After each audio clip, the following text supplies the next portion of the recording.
This morning I'm in Saint-Hilaire-le-Grand, a small commune of around 400 people that's in the Marne department of northeastern France, near Mourmelon. I'm here today because there's a remarkable story to be told about a very little known participant on the Western Front during the Great War, and that is the Russian Expeditionary Force. It was in December of 1915 that the French politician Paul Doumer, while he was on a visit to Russia, he proposed that 300,000 Russian troops be sent to fight in France in exchange for French weapons and munitions. The Russian High Command opposed the idea, but Tsar Nicholas II supported it. And so General Alexeyev, the Russian Chief of Staff, starting in August of 1915, made an offer to send some Russian troops to France, as long as they remained under Russian officers while operating under the French High Command. They also required that the French Navy transport those soldiers. And so it was that the first Russian Special Brigade was formed in January of 1916 under the command of General Nikolai Alexandrovich Levitsky. It was made up mostly of draftees from the various reserve units that were incorporated into these newly formed 1st and 2nd regiments from Moscow and from Samara. The 1st regiment was mostly made up of conscripted factory workers, and the 2nd was drawn more from farmers in rural areas. That special brigade totaled nearly 9,000 men when it left Moscow in February of 1916 and arrived in Marseille in April of the same year. Other units soon followed. General Alexei Brusilov, who was commander of the Russian Southwest Front from March of 1916, was responsible for these brigades, which contributed a total of over 40,000 men to the Entente effort in the western and southern fronts of Europe. These more brigades were planned, but they were never formed because of the outbreak of the revolution in Russia.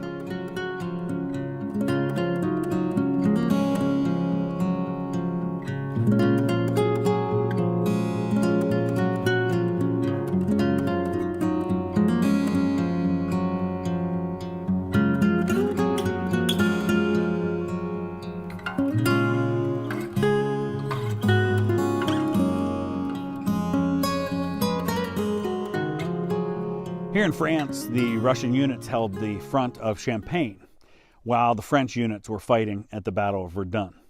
They occupied the Fort de la Pompelle near Reims. Following heavy losses during the Second Battle of the Aisne in April of 1917, they took Courcy and the Fort of Brimo, while the 1st and 3rd Russian brigades were serving in the French 7th Army Corps. The casualties for just those two brigades during the offensive amounted to over 4,500 men killed, wounded, or missing in action. Now, that same month, news of the February Revolution started to reach the Russian soldiers in France. At first, these reports were kept secret by their officers as best they could, but by the 12th of April, the news became official and there was no hiding it any longer. 4 days later, the 2nd Brigade lost over 4,000 casualties killed and wounded. And so, following the example of their comrades, hundreds of miles away back home, soldiers of the Russian Expeditionary Force rejected their officers and elected soldier committees. At one meeting, the committee representatives made an appeal to their fellow soldiers to refuse any further drilling since they weren't going to continue fighting. These rebellious units were considered dangerous and a revolutionary influence, and so they were ordered to Salonika. They refused, demanding to be sent home to Russia instead.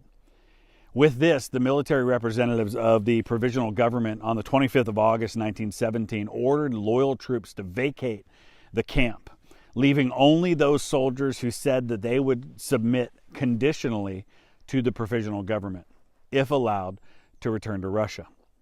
Now, on September 14th, French and Russian commanders isolated the rebel camp, placing the occupants on half rations and lining the surrounding roads with a mixture of French and reliable Russian troops and guns. Now, on the 15th of September of 1917, the remaining revolutionary soldiers, which numbered about 2,000, were ordered to lay down their arms by 10 a.m. on the 16th of September or be destroyed. The rebels refused, and at 10 a.m., the encircling force actually fired upon the camp with a French artillery piece. After a little bit of fire had reduced their numbers, the majority of those Russian soldiers who had been rebellious were surrendered and arrested. By 9 o'clock on September 16th, the camp was completely occupied by French forces and the mutineers were disarmed. The casualties had been exclusively among the Russian mutineers. None of the opposing forces were killed. A total of 9 mutineers were killed and 49 were wounded in what amounted to a mini civil war on the Western Front. The Russians were first sent to prison camps in North Africa and in France. And after several months, many of them were sent back to Russia, while others were integrated into French society and remained here for the rest of their lives.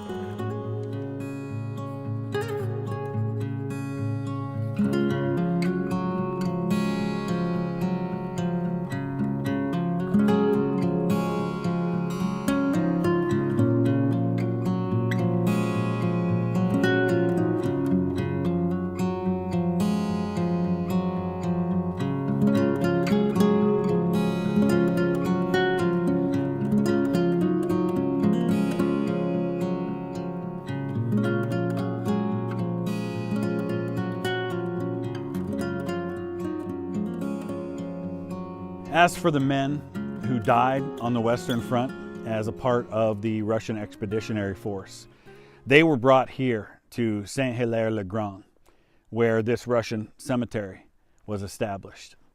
Later, the survivors of the Russian brigades who fought here established a Russian Orthodox chapel in memory of the over 4,000 members of the REF who were killed on the Western Front.